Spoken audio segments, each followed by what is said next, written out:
और आइए superfast news में देखते हैं कुछ और खबरें। सऊदी अरब के शहर मक्का में एक क्रेन गिरने से करीब 100 लोगों की मौत हो गई है, जबकि 200 के करीब लोग घायल हो गए हैं। सऊदी अरब के नागरिक सुरक्षा अधिकारियों ने कहा है कि हादसा मक्का की मशहूर मस्जिद अल हरम पर क्रेन गिरने से हुआ है। तस्वीरों में आप देख सकते हैं कि मस्जिद के पास लगी एक बहुत ऊंची क्रेन धीरे धीरे नीचे गिर रही है। जैसे ही ये क्रेन मस्जिद पर गिरी, वहां मौजूद लोगों में अफरा तफरी मच गई। बता दें कि इस वक्त मक्का में दुनिया भर से हज यात्री पहुंचे हुए हैं। मक्का की अल हरम मस्जिद में हुए इस हादसे में 9 भारतीयों के भी घायल होने की खबर है। भारतीय विदेश मंत्रालय के प्रवक्ता विकास स्वरूप ने ट्वीट कर जानकारी दी है। जिद्दा में मौजूद भारत के वाणिज्य दूतावास ने मक्का में हुए हादसे पर नजर बनाई हुई है। उन्होंने ट्वीट कर जानकारी दी कि वरिष्ठ भारतीय अधिकारी मौके पर मौजूद हैं और भारतीय डॉक्टरों को भी सभी सरकारी अस्पतालों में भेजा गया है। वहीं उपराष्ट्रपति हामिद अंसारी ने हादसे पर दुख जाहिर करते हुए मदद का भरोसा दिया है। बताया जा रहा है कि यह हादसा शाम की नमाज से थोड़ा पहले हुआ है। चश्मदीदों के मुताबिक मस्जिद के बराबर में निर्माण कार्य चल रहा है। शुक्रवार दोपहर के बाद मक्का में धूल भरी आंधी और तेज तूफान चलने लगा। कहा जा रहा है कि तेज हवाओं के चलते ही क्रेन का बड़ा हिस्सा मस्जिद में जा गिरा। तस्वीरों में आप देख सकते हैं कि लाल क्रेन का हिस्सा मस्जिद में गिरने से वहां की दीवारें भी तहस नहस हो गयीं। बताया जा रहा है कि ये क्रेन दुनिया की दूसरी सबसे ऊंची क्रेन थी। और सीट बंटवारे को लेकर एनडीए में शुक्रवार देर रात तक मेल मुलाकातों का सिलसिला जारी रहा। बीजेपी नेता भूपेंद्र यादव और अनंत कुमार ने एलजेपी अध्यक्ष रामविलास पासवान से उनके घर जाकर मुलाकात की। इसके बाद रामविलास पासवान, चिराग पासवान, भूपेंद्र यादव और अनंत कुमार बीजेपी अध्यक्ष अमित शाह के घर पहुंचे। अमित शाह के घर सीट बंटवारे को लेकर इन नेताओं के बीच बैठक हुई। बैठक के बाद रामविलास पासवान ने बीजेपी अध्यक्ष अमित शाह को मिठाई खिलाई। माना जा रहा है कि देर रात हुई इस बैठक में एनडीए में सीट बंटवारे को लेकर सहमति बन गई है। बैठक के बाद एलजेपी नेता चिराग पासवान ने बताया कि सीट बंटवारे को लेकर सारी चीजें साफ हो गई हैं। उन्होंने बताया कि एलजेपी के सम्मान को देखते हुए फैसला किया गया है और जल्द ही इसकी औपचारिक घोषणा होगी। बिहार में चुनाव की तारीखों के ऐलान के बाद चुनाव आयोग ने बड़ा तबादला किया। आयोग ने बिहार के गृह सचिव आमिर सुबहानी का ट्रांसफर कर दिया है। आमिर की जगह सुधीर राकेश को नया गृह सचिव बनाया गया है। गृह सचिव के अलावा 9 आईएएस और 7 आईपीएस का भी तबादला किया गया है। नए गृह सचिव सुधीर राकेश 1983 बैच के आईएएस अधिकारी हैं। बता दें कि कुछ समय पहले ही मुख्यमंत्री नीतीश कुमार ने बड़े पैमाने पर आईएएस और आईपीएस का तबादला किया था। बिहार विधानसभा चुनाव पर IBN7 ने बिहार डायलॉग का आयोजन किया। IBN7 ने इस कार्यक्रम में मुख्यमंत्री नीतीश कुमार, पूर्व मुख्यमंत्री सुशील मोदी, आरजेडी अध्यक्ष लालू यादव, कांग्रेस अध्यक्ष अशोक चौधरी, केंद्रीय पेट्रोलियम मंत्री धर्मेंद्र प्रधान, बीजेपी नेता शहनवाज हुसैन, एनसीपी नेता तारिक अनवर और केंद्रीय मंत्री रविशंकर प्रसाद ने खुलकर अपने विचार रखे और बीजेपी के विकास के लिए अपना नजरिया बताया और जनता के सवालों का सामना भी किया। लालू यादव ने चिरपरिचित अंदाज में बोलते हुए मजाकिया अंदाज में पीएम नरेंद्र मोदी को निशाने पर लिया। ये लोग जेल से छूट के आते हैं, भाई और बहनों, जेल से छूट के आते हैं, शांति से बोलिए ना, न तो नस दोनों फट जाएगा, देश को नुकसान हो जाएगा। भाई और बहनों, जंगलराज, अरे आपने क्या किया? बिहार डायलॉग के दौरान लालू प्रसाद के सामने उस वक्त असहज स्थिति पैदा हो गई जब जाति के मुद्दे पर आम लोगों ने उनकी हाँ से हाँ मिलाने से इनकार कर दिया। मार, सारा लड़ाई, सारा इलेक्शन ये लोग लड़ रहा है यादवों को कैसे भी, यादव लोगों को कैसे छितरा दे। यादव छितराने वाला है? यादव जी लोग का, हम लोग का करेक्टर है कि हारत हुरा जीतत थूरा। डायलॉग के दौरान लालू यादव ने कहा कि उनके साथ भी महिलाएं सेल्फी खिंचवाना चाहती हैं। इन लोगों को कोई पूछता ही नहीं है। जलन इसी बात का ना है कि जिन्हें जा लड़की सब, औरत सब लालू से सेल्फी करती है। हमको सेल्फी लेंगे सर, हमको ले लो, लेकिन मिसयूज मत करना। बेटे, बिहार डायलॉग में बोलते हुए मुख्यमंत्री नीतीश कुमार ने कहा है कि बिहार में जंगल राज के प्रचार से न डरें, बिहार में अब कानून का राज है। जंगल राज जैसी कोई स्थिति बिहार में न है न कभी पैदा हो, लेकिन अब इसको कहने से तो रोक नहीं सकते। वहीं बिहार डायलॉग में बोलते हुए पूर्व उप मुख्यमंत्री सुशील कुमार मोदी ने कहा कि बिहार का लालू यादव ने जितना नुकसान किया होगा उससे ज्यादा नीतीश कुमार ने किया।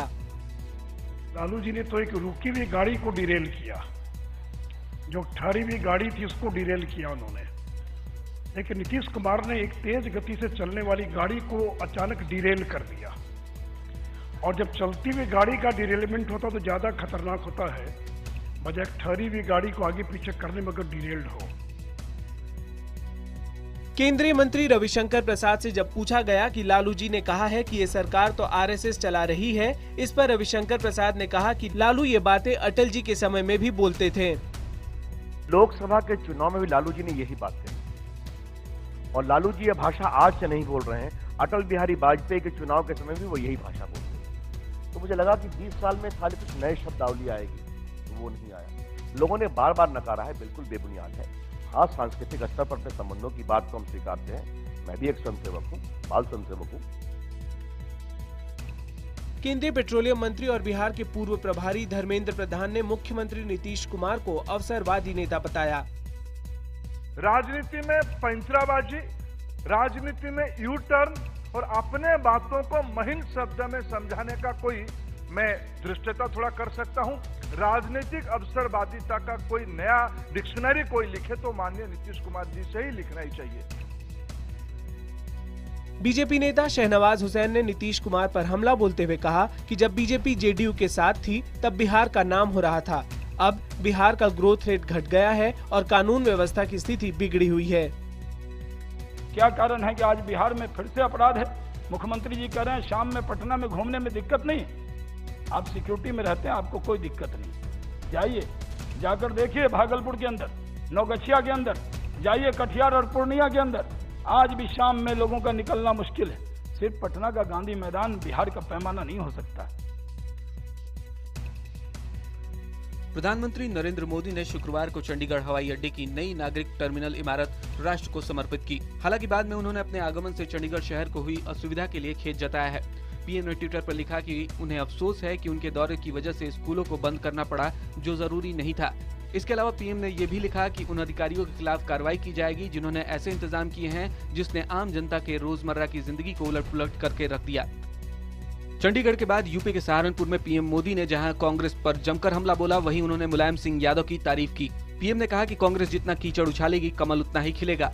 400 से 40 पर आ जाने वाले अपनी हार पचा नहीं पा रहे हैं। वहीं समाजवादी पार्टी अध्यक्ष मुलायम सिंह यादव की तारीफ करते हुए पीएम मोदी ने कहा कि वैचारिक मतभेद होने के बावजूद मुलायम सिंह की लोकतांत्रिक आस्था के वो कायल हैं। प्रधानमंत्री ने कहा कि उन्होंने पिछले सत्र में लोकसभा की कार्रवाई चलवाने का भरपूर प्रयास किया, लेकिन मां बेटे की सामंती सोच के आगे उनकी भी नहीं चली। प्रधानमंत्री मोदी ने उत्तराखंड के ऋषिकेश में बीजेपी कार्यकर्ताओं के बीच भाषण दिया। उन्होंने कहा कि अगले चुनाव में कांग्रेस इतिहास बन जाएगी।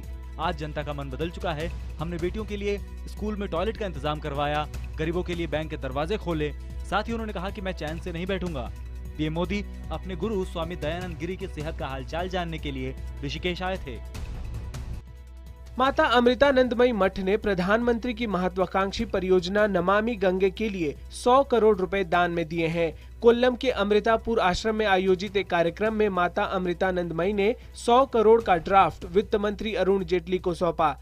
माता अमृतानंदमयी मठ ने 2010 में अमला भारतम अभियान की शुरुआत की थी, जिसका उद्देश्य जन स्वास्थ्य में सुधार और शारीरिक सुंदरता को बनाए रखना था। इस धनराशि का इस्तेमाल गंगा किनारे गरीब गांव में शौचालय बनाने के लिए किया जाएगा। अम्मा की संपत्ति 1000 करोड़ रुपए से ज्यादा बताई जाती है।